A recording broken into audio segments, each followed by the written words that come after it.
Let the sun shine. Let the sun shine. Let the sun shine. Let the sun shine. Let the sun shine. Hey. What's happening with my man? What's up, brother? How you doing, man? I'm good. Good to have you on the show. Glad to have you on the show. Thank you, man. Thank you. I appreciate you. First, let me just say something quickly before you dive into me. Right. I want to congratulate you on running for Howard president. All right. Alumni Association. I think it's amazing, and you got my vote, brother. I hear you. I appreciate that. Mm-hmm. You know, we rep HU all day, so we're gonna let a couple of people get online first. Okay. Before we get started and get this thing going. So, how's life in Connecticut? West borders, it's shut down out here, man. It's shut down. Yeah, it's shut down. I mean, I'm so ready. The cabin fever is it's on 10 for me. And those that know me, bro, what's it like in Harlem? It's busy. It's active. Yeah, I mean, people are out, people doing what they need to do and stuff like that. But for the most part, it's a busy time. Wow. People on the streets doing what they got to do, coming and going, but it's not anything of what it was before. So right. That's totally that. Yeah. That's cool. So anyway, let's get us started. I have the CEO, the one and only CEO and co-founder, Jay Norris of Guesst Software. Guesst Software.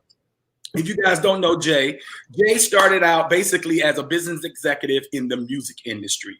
He worked for none other than Clive Davis, the legendary Clive Davis, where he created different experiential experiences for all artists like Celine Dion, Whitney Houston, and the like, which propels him to always be this businessman. I've always known you to be an entrepreneur and this creator. So when I found out you had this software and this platform, I was very excited because the mere fact that it really helps commercial tenants lessen the load for them. And how relevant were you before, but now even post-pandemic, you are even more relevant to society. So I want to welcome everybody to the show. We got Jay Norris, CEO and co-founder of Guesst Software. So welcome to the show, my brother. Oh, my man. Thank you, man. I really appreciate that. Yeah. You're too kind. You're too kind. It's interesting. People always ask me, how did you get into software with your background? Music industry. Then I got into commercial real estate. Right. And I was like, well, I'm not sure, but I know entrepreneur spirit has always been my drive. And I've always wanted to get closer to entrepreneurs, either it be in talent, which is, artists, the Biggies and the Celine Dion's, the Whitney Houstons of the world, to help them elevate their voice. Right. And it was a natural progression for me to jump into commercial real estate in regards to tenants, right, helping small businesses or local businesses grow, right? And so that's essentially the move from music industry to commercial real estate and to software. It was something that happened when I was in the music industry. And there was this thing called Napster. I think everybody remembers when Napster happened. Yeah, it came around and went. It came around and went, but essentially it came around and went. It shook a lot of the music industry. Yes. But what it really did is it took a whole bunch of other Napsters came and just imploded, just killed the music industry completely. Digital downloads, that's all we needed. So no more CDs and all that. So we all know what happened there. That stuck out in the back of my mind when I got to the commercial real estate business, because I started saying to myself, in a minute, somebody's going to come up with the technology that's going to circumvent landlords and tenants together without a broker.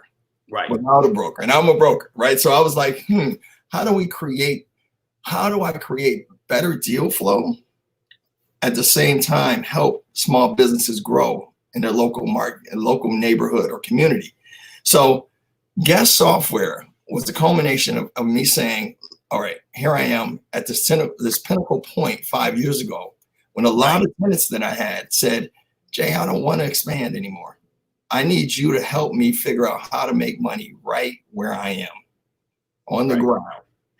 I don't want to expand. So stop asking me if I want to go to LA. Stop asking me if I want to go to Chicago, other markets or other neighborhoods. I need to generate revenue right where I am. So I said, I took that business back to my brokerage at the time, which was Eastern Consolidated. And I said, we need to come out with an advisory that is not just a brokerage company, but we have marketing, we have other tools that will help tenants. And then, you know, the heads of the broker looked at me and said, Jay, we're not in that business. You know what? Just get back out there and sell, man. You sell. This is what you do. You do it. I said, well, guys, I don't want to do that anymore because I see that that's not adding value to my tenant base. And so what I like to do is take some time off. They look at me and say, what? And I said, I'm gonna take some time off to figure out what amicable solutions I can create. You gotta love it, you know, and that's really where Guesst started. Okay. I love that. And basically right now, and I know, hey, we home, so if the kids yell, it is what it is. Everybody, welcome to the show. We got Jay Norris, CEO and co-founder of Guesst Software. Thank you, Michelle, for joining. Thank you for Kenyatta for joining. Sonia, Melanie, Terry, Charmaine, Dora, Chip, and Mark. So let everybody know what Guesst Software is. And I'm gonna put slides because I know you want the world to reimagine what the retail experience looked like. And like I said before, pre-pandemic, it was one thing already. Rents were too high in New York.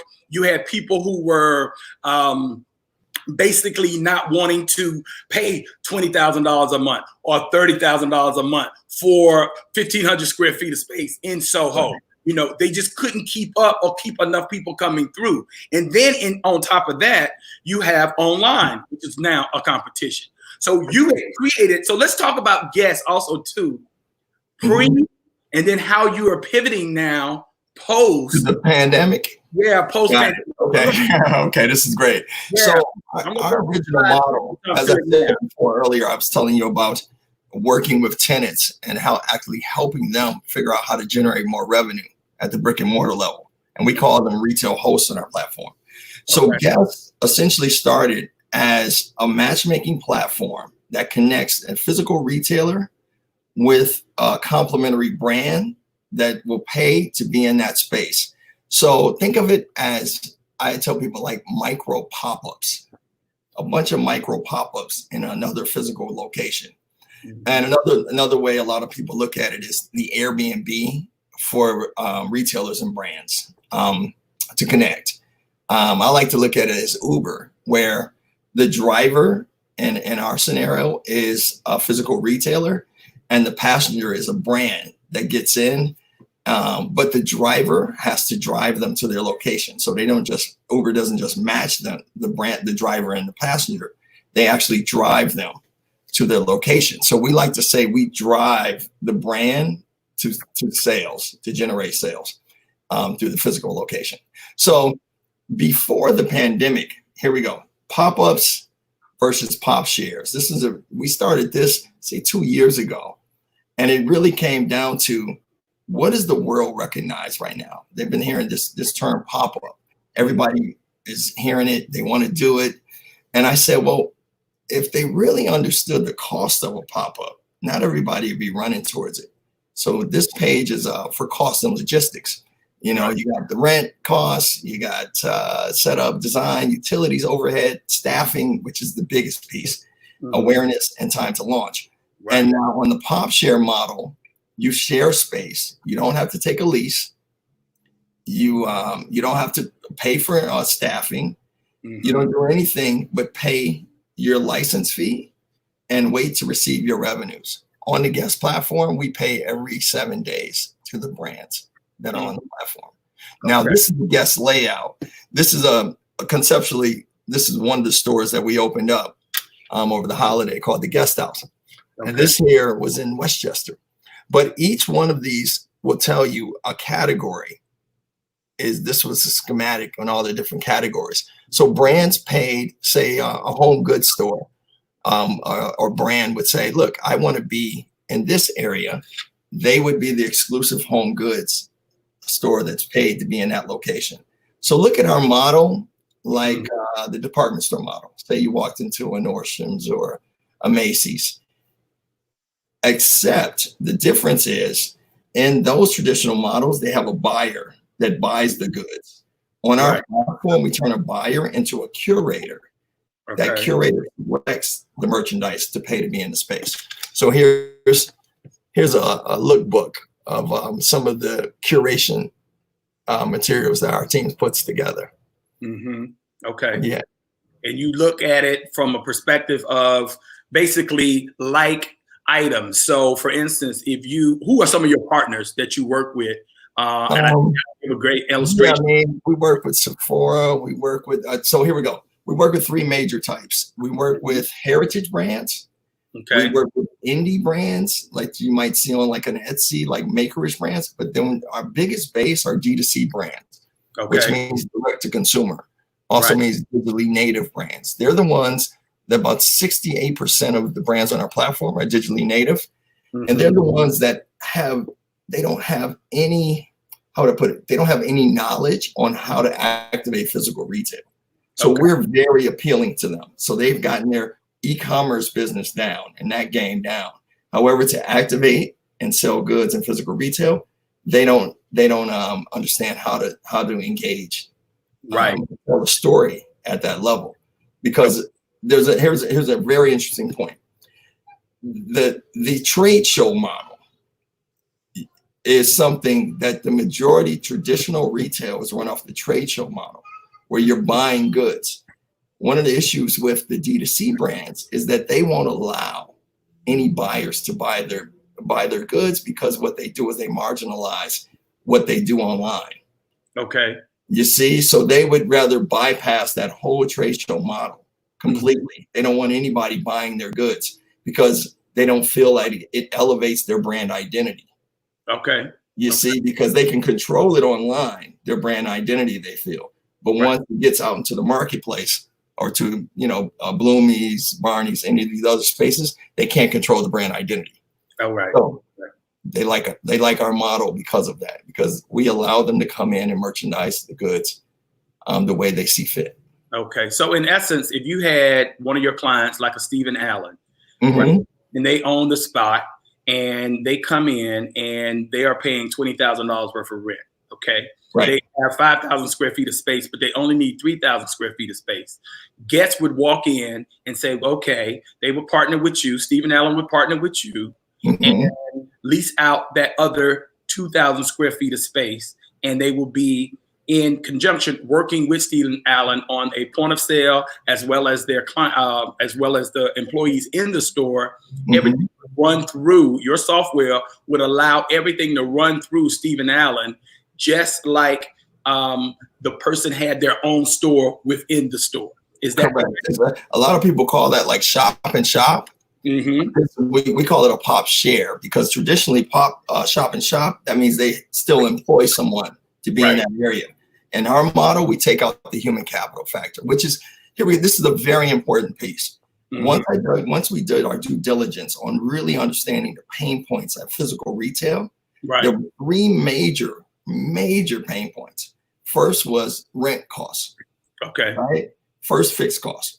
Second, fixed cost, staffing. Right. Third one was buying inventory. They could not get around it. So what we said, let's take those three. Let's create at least 1/3. Let's take 1/3 of that out of the equation, which is buying inventory. Now inventory buys into you. Right. And so you're not sitting on goods anymore.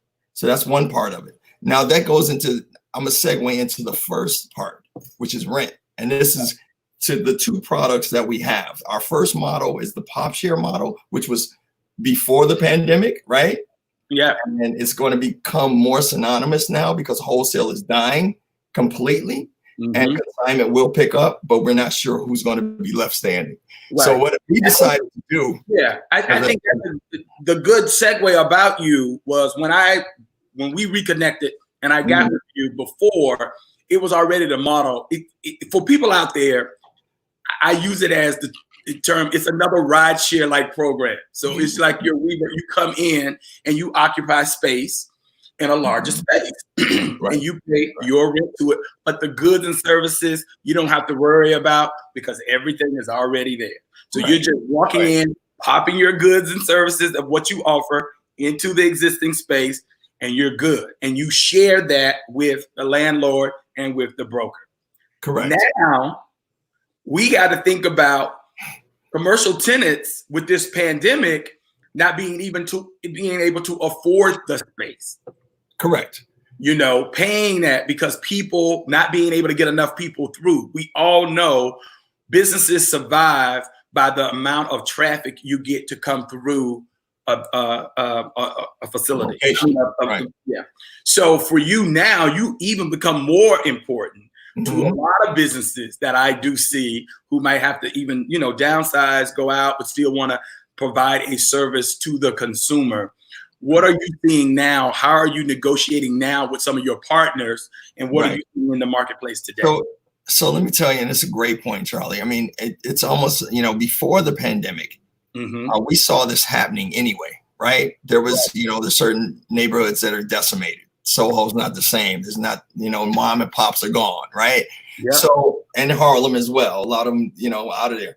But what I recognized is that we had this disparity between the landlord and the tenant already. It was already happening. Now the pandemic is like a catalyst to the necessary evil that was going to happen in 2 or 3 years anyway. Right. So you're saying the major Barney's, Bergdorf's, all these big department stores are imploding now, especially. They were already going down, but now the pandemic is going to. Right. So what we decided to do as an organization, we decided, I was thinking about it, and I said, some of the landlords started calling me. So Simon, major REITs started calling that we did deals with, and they said, Jay, I need your help here. And I was like, what do you need? Well, we're trying to figure out how do we help these tenants stay in business with us during this tumultuous time. And this was early March. And we had already built this platform that pays the retailers and the brands through our software. Right. So essentially, I said, you know what? We did the deals with you REITs, with you landlords. That was a percentage rent deal, meaning whatever we didn't generate, you didn't get paid. If we didn't generate any sales, you didn't get paid. Right. And I said, percentage rent deals will be the future because these inflated costs, they just don't, there's no merit there. There's nothing behind that anymore. And if a tenant can't afford to pay it. So I said, let's create a software that tracks all the sales for the landlord and the tenant knows it. And a lot of them were opposed to it.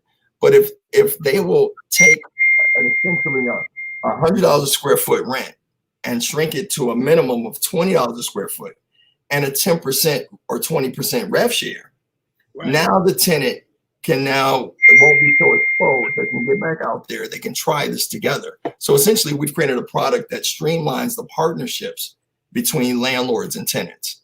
Okay. So that they are in it together. So the landlord's involved in the success or failure of this particular space. Right. It would be scary. You wanted to do 4 or 5 years. Exactly. That's what we were looking for.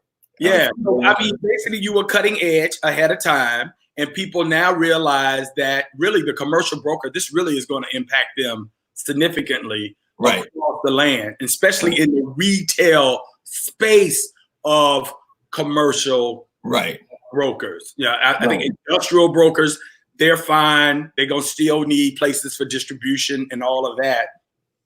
That will not be affected. But not to cut you off, though, I will say that we also have in our software a place for the broker to get a percentage if they brought that deal. Okay. So for instance, they would now get a percentage of sales as well as the landlord. Okay. So I looked at that as I call it a residual program. So broker would get a check every month, cut to them just to salvage the relationship. Okay. So where are you based right now? Are you based strictly in New York? No. We're also in DC. We're in DC right now in a place called Union Market in DC. Okay. the group called Edens, a REIT, a landlord REIT. We activated something called In 7 Words, which is the narrative taken from Hemingway's In 6 Words. We could just call it In 7 Words. And it's curated by my partner, Michelle Varian. She does mostly home goods and jewelry. And so it's a great looking space. Check it out in DC. Check out Union Market. We'll be opening up at the end of the month. Okay, sounds good. Are you? Do you have particular partners you like to partner with? Of course. I mean, the partners that to me become top of mind are the landlord REITs or anyone that is community development. People like yourself, Charlie, the people that are neighborhood developers, or we call them placemakers. We like to get with them if they're part of the urban planning and they have their ears to the street and they understand exactly what tenants are in a certain neighborhood and community. We like to work with them. So we're working with partners in Baltimore and Charlotte, in Detroit. Got a call with the Bedrock guys in Detroit after this. It's about getting with the landlords and the REITs, and then also getting with the groundswell, which is the tenants. And the EDCs, economic development corporations, are calling now. Because they want to make sure that local businesses have all the tools that they need to succeed. Or do you have a business development person working with you to expand your platform, to let everybody know about the software that exists? I know you got a recent write-up in the Wall Street Journal where you were talking, so I know your phone is off the hook now.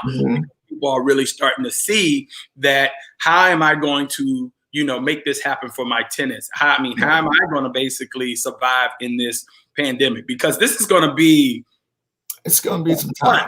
Yeah, it's going to be some time. And like we said before, brick and mortar was already dying, but now even more so, people are not able to, pay their rents because the number of people walking through their stores are going to decrease. And you're also, and I'm going to tell you a term they call BOPUS now. What is it called? Here, it's called BOPUS. It means buy online, pick up in store. So all the curbside pickup is what you're hearing. That's going to become like on top of mind for the next 6 months to a year, and BOPUS. And essentially that's why we're getting the calls now, is because they're trying to figure out, how do I reopen? Do I reopen with this BOPUS model, which traditionally works for food and beverage pickup, right? But now for actual dry goods, they call them dry goods pickups, like retail side. It's funny that you said that regarding pickup, because I was on a call earlier today with the REBNY, with Real Estate Board of New York. We were talking about neighborhoods and restaurants, and the owner, he owned three locations here in Harlem. And the bottom line is, we want these places to survive, because when we do come out of the pandemic, we don't want to walk around the streets and stores are all boarded up. We always talk about, we don't want to live in a totally homogenous society. Right? Exactly. And he's saying basically that his revenue has been decreased by 70%. So right now, he makes his money off of food and beverage, and that's alcoholic beverages. And you're not getting the traffic like that. So it's imperative now. So as your model becomes more prevalent and more popular, do you think that businesses still will be able to sustain themselves? Well, and it's funny you said that, because here we are.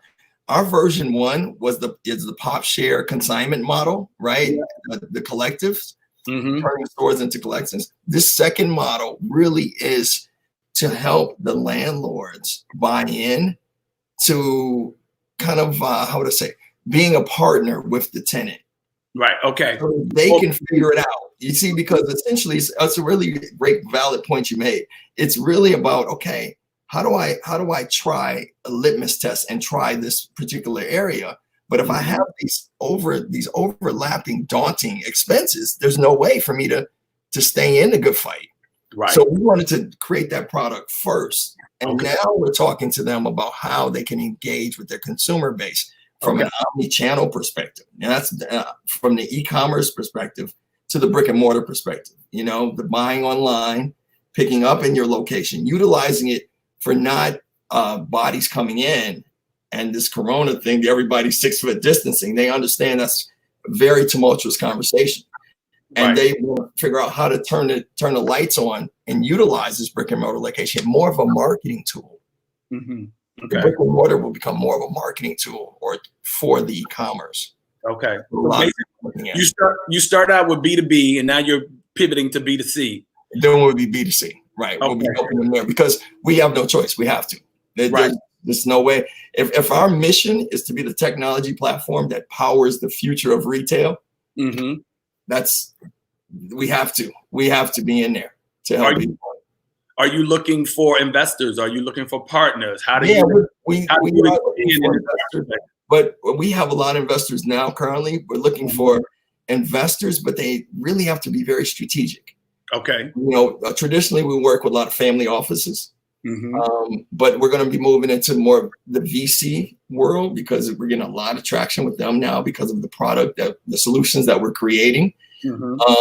But we are looking for partners, but we would like them to be strategic in a sense that they may have a portfolio of real estate assets that we can dive into as well. So, I mean, you understand? No, I'm with you.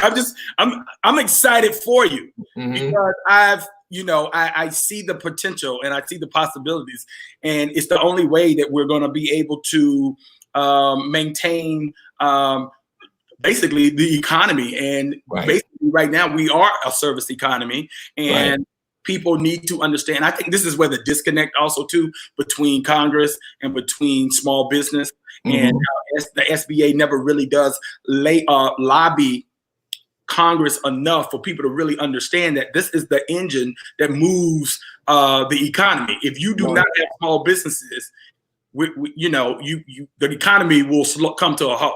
And I think when you listen to the tone and the rhetoric that comes out of the White House, there's a total disconnect. Yeah, disconnect.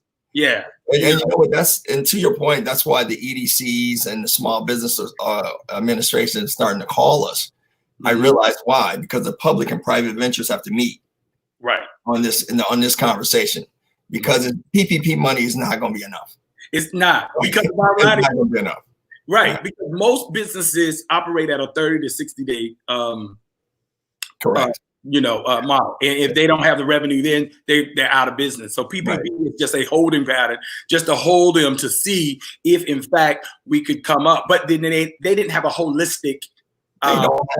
If they had a holistic plan with testing, isolation, and all of that, then that PPP money would work and sustain itself. But we're going to be in this for the long haul, and I just don't really think they've been smart about this. When you choose businesses, are you choosing businesses like up to what type of square footage? Are they small and medium? It could be anywhere from we like to say at least 500 minimum square feet.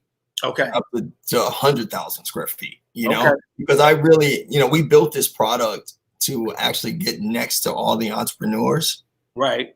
And they're dreaming and they want to scale. We want to help them use our product so that they can scale. Right. So they can start at 500 and hopefully grow. Right. That's our vision, is that we're a growth platform. Okay. And that we help you grow with software tools. Right. And to get back to your last point, though, the conversation about government, and every time I hear government, I get so kind of like, man, I'm so tired of asking. I don't believe in chasing checks from someone else. I believe in put food on our own table, but we have to be better at recognizing our relationships and coming together, because I feel like the strength is in numbers, right? Right. So we need to get together on these issues that are going on right now and start feeding the community to help the community, right? Because if we let go of our retail amenities, there will be no more nourishment in the community. It's true. No, it's no more nourishment. And I like to get out and I like to meet people. I know you do. And so my thing is this, man, I want to go to Harlem and be like, so I came to Harlem. What's going on here? And that's essentially why this is a real conversation, and it's really important for people to understand the supply chain of how things work. The reason for government is for public safety.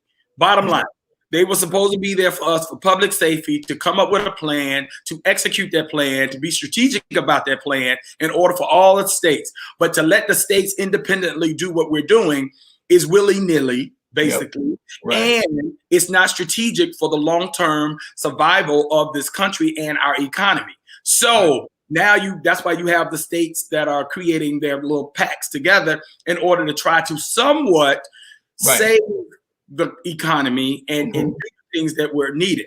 So that being said, we got a lot of people on in the comments. And that, so, you know, George, I don't see him, so, but it's good.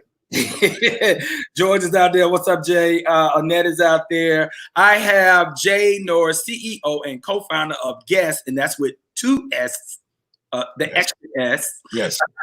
Software. Why is that extra S in there? That extra S is in there, guys, because I've been through some trademark issues in the past with other businesses. And when we first started was just Guesst with 1 S, but then the Hilton had all the trademarks, the hotel company. And I said, what I see and what I feel like God put on my vision of how big this was going to be, I was like, no, we have to create a new word and trademark it. Right. Well, I love this platform. I love that a Bison is doing it. Yeah. You know, you know, we out there doing a lot of different things all over the country. And this conversation has been one where I think I'm there for you, help you out to move this forward, move this needle, have this conversation moving forward. I think basically, you know, for retailers that are coming up, people, and even like I'm looking at Dina Burton. Dina Burton has a fabulous clothing line in there. If she wanted to go into stores, this is something that she could partner on. And I spoke to Dina about this last year. And I think that, like I said, spoke to a lot of people, planted the seeds last year. Right. This is going to be the year, because the wholesale market is dying. Yes. There aren't the trade shows. Yeah. They're not going to happen this year. And that means that there's there's billions of dollars of product that's just sitting. Yes. And no one's selling it. Right. No one's selling it. And the thing is, nobody's buying either, because you're home and you've been in the same clothes. I know. You've been in the same clothes. That's why I tell people, like, okay, we have to create more compelling stories. Yeah. And you need to turn your non-essential items into essential items. Right. Okay. If this pandemic hasn't shown you anything, it's always been the thing that when I always thought about business, and it's how do you service the market? Number one. Right. Number two, how not to be expendable. So how not to make sure that you so whatever business that you go into, you have to make sure you are affecting the bottom line in whatever you do, whatever job you're in, whatever position you're in. If you're an entrepreneur, there you go. Value added service, and you need a service value added to whatever you do. You have to make sure you do that thing. Gino wanted to know, Elgin wanted to know, out in Texas, are you coming to Texas? Yes, we are. We're playing in Houston, Dallas, and Austin. Okay. And that's Austin was already set up, but South by Southwest got canceled. We were going to launch during South by Southwest there in Texas, but that's pushed back. So we are working with some major developers in Galleria, Houston, and others on implementing our software to the tenants. Right. So if there's a landlord out there right now, let's say I'm a landlord. Right.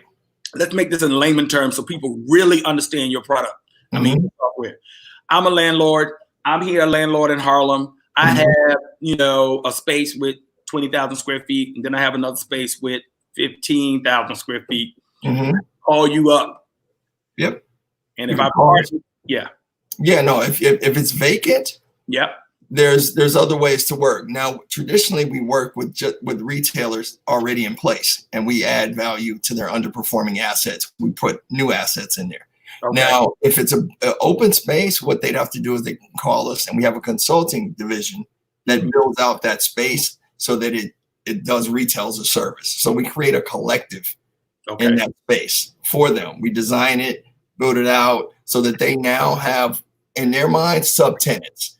Right. We make the subtenant process easier for the landlords. Got it. You got it. So Yeah. so we've turned the way co-working was working, we call it co-retailing in a way. Yeah. We turned that model into a co-retailing model.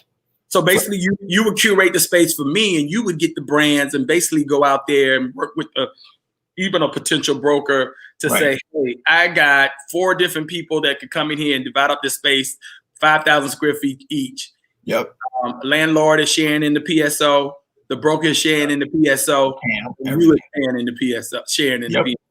Yep. But the best part for that is that the brands don't have to pay for staff.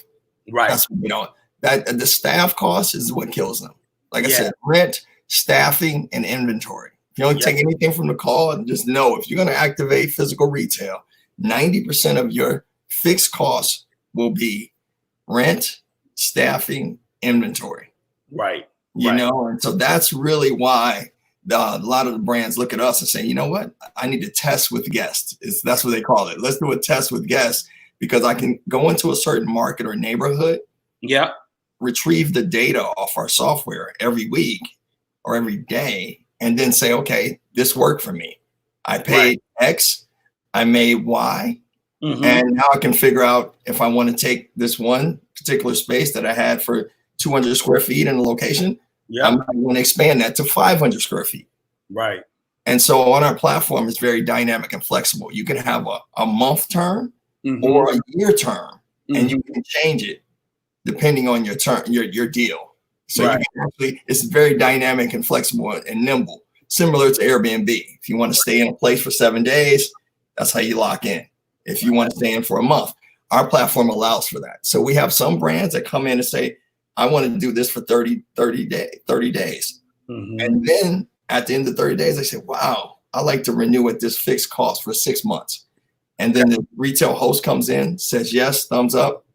They consummated the deal and they continue working together. Right. And another thing of what I love about you, because like you said, and this is what I always would say to my developers, because I do on the residential side. And the reason why I really didn't get into the commercial space, because even when I got into the business, after being in the business, let's say I've been in business since 2005. And I would say after the first downturn in 2008, 2009, I realized how the commercial space was dying and how brokers were so money hungry about the deal. They were not thinking about the community and being focused in on the community. So my whole thing is, if you're going to work with the community, especially, and why I'm really sensitive to that, because being a minority, number one, also two, looking at our neighborhoods and see how we are 86 from the neighborhood, or not even thought of being in the neighborhood. But if you curate the services that are needed in a neighborhood, and you work with a tenant, I mean, you work with a landlord. The landlord work with the neighborhood, then it would be a community, and it'd be a community effort where everybody would do it. I mean, like I say, this thing is so genius in that you were ahead of the curve. It's right on time. But hold on quickly. I just want to add to your point. Essentially, you're looking at a 360 holistic view of a landlord that's thinking like a placemaker. And that's really what we try to dial in on the landlords that actually have looked at the lens of residential and retail. And said we have to merge this together. What are the needs of the community? And then let's work backwards and find brokers that can fulfill those needs and put hey, like I said, I think they got to rethink this whole thing, because they've always were concerned about the dollar and not about community. And that's why you have so many vacant storefronts, you know, because they never really thought about being creative on how to curate the space. What does this community really and truly need, and how will it be able to survive? And if a landlord owns a space, especially if they've been owning that space for 30 years, you know, they're not paying what new landlords are paying for space. So you should be able to do something on a collective level. Let's see what else the comments are saying out here. So Lynn Bragg said SaaS, SaaS is the way to go. How you doing? Shauna said, have you considered writing a book about this? Yeah, I have a couple of times. I want to write a book about strength in numbers first, you know, like, because I really believe in what Charlie's all about right here is saying, look, we got to come together with the right mind share. I'm really about, I don't want to ask for anything. I don't want to go asking for more money from governments or anything. I believe we have enough resources and enough mind share, enough creativity to make our own and create our own. Right. You know? And I think that is the key. The key is to come together. We'll take care of the landlords if we have enough traction with the numbers, us coming together. Yes, definitely. I agree 100%. And the mind share is all about, look, I love to connect folks. I love people who are doing smart things, creative things. It's the only way that we build. I'm an entrepreneur by trade. I come from an entrepreneur family. My daddy had 7 to 9 different businesses, and he didn't work. That's how we started. He started another. You just got to keep moving. If you're in it, you got to keep picking away at it. But one reason I built the Guesst platform was because I recognize that I have tons of relationships. Yeah. But if I can't track what traction looks like in those relationships, then things get lost in steam. Yeah. But we build software so that when we connect, everything's there and it's transparent. We can see the dashboard of our deal flow. True. Mark Ball said, such a damn smart idea and concept. 7 words here in DC is fabulous. Thanks, Mark. Eldon also said, how can local CRE, commercial real estate brokers, partner with you? Reach out. You can reach out to us. You can go online and just inquire. We have a place for brokers, landlords, retailers, and media partners. Okay. Sounds good. Guesst.co, not .com, guys. They're still holding that hostage from me. .com, I've been trying to get it. So it's Guesst.co. All right. Okay. So it's GUESST.co. Yes. Gotcha. All right. Residential community investment is the way to go, says Leslie. Does this platform drive consumer traffic as well? Yes, it does. And let me tell you how. The way it drives consumer traffic is that, remember I told you about the e-commerce brands that are on the platform.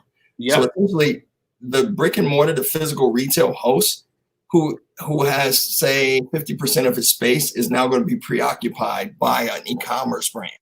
That e-commerce brand sends a blast to their 100,000 followers saying, I am now in this location. So that drives new consumers to that business for them, but they also discover the other products that are in the space. So it's like a cross promotion that happens online and offline when they meet. Cool. We call that the cross promotion effect. And you know what? It's a beautiful world because in the digital age, that's how everything is being communicated to people, and people will buy stuff online because now they're secure with it. But also there's a point here. A lot of e-commerce brands, people know the reason why they have to run to make sure they display their goods in physical retail is because 30 to 50% of all merchandise in fashion is returned. Wow. How much 50% is returned? You try on something, you bought it online, you try it on, it don't work, it's going back out. Wow. Only 3% are returned in store. 3 to 5%. You get it. So a lot of brands would rather pay to be on Guesst because they don't want to deal with that return factor. Right. Got it. They have to pay for that. The e-commerce brands. And as you stated, inventory is one of the biggest costs of why really a lot of retailers go out of business because they can't move that. They can't move inventory. They're still on it. Right. They never sit on it. They don't own it. It's still owned by the brand. Got it. Scotty said landlords must get back into having skin in the game in their respective neighborhoods and contribute as the way people live. Alvin said COVID-19 brings us closer and we should see the power of unity. Thanks for this. Yes. Jill said we are investors in a reimagine of the mall property in Dallas. The mall property in Dallas on the southern side, aka Black and Brown side. We are doing mixed office, living, working, and retail. Love to hear more about your software. So you need to reach out to Jill Lewis on that. Y'all need to connect. Okay. Hey, Jill. Yeah. What's up, Derek Fleming? Derek is doing stuff on the Derek just opened up. Well, was about to open up Red Rooster in Miami. That's my guy Derek. He's in Miami now, right? Yeah. So he was right launching, did a brunch, and then stop. That's so right. what are you guys doing? What's up, D? How you doing, man? Okay. Yeah. What are you guys doing in the food space? No, that's one thing. That's a great point. I forgot to say the next product that we're launching, which is the lease modification tool for landlords and retailers to do percentage rent deals. Okay. Derek, you got to hear this.